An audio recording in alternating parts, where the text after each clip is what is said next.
রহিম একজন গরিব চাষি। সে চাষাবাদ করেই তার জীবনযাপন করে।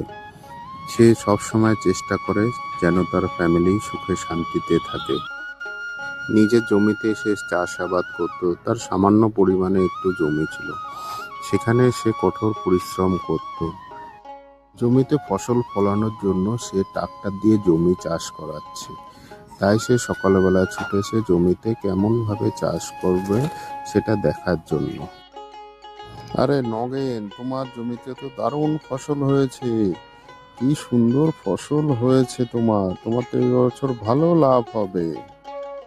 গিন্নি, আমি একটু পোলা মায়াডারে লইয়া পার্কের থেকে ঘুরে আসি, তাহলে ওদের মনটাও খুব ভালো লাগবো। এই তোরা ভাই বোন এনো খেলা কর, কোনো জায়গায় যাইস না, যেন পার্কেই থাকবি। হ্যাঁ, আমি একটু এদিকে আইতেছি, তোরা খেলা কর। গিন্নি, শুনো, গরম তো পইরা গেল, চলো পোলাডারে লইয়া একটু বরফের দেশের থেকে ঘুরে আসি, আর খুব ভালো লাগে।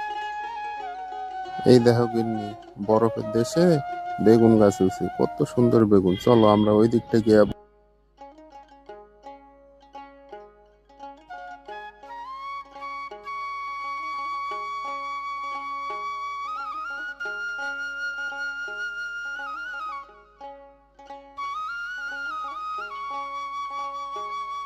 দেখো গিন্নি, পোলাটা কত খুশি হইতেছে, কি আনন্দ খেলতেছে।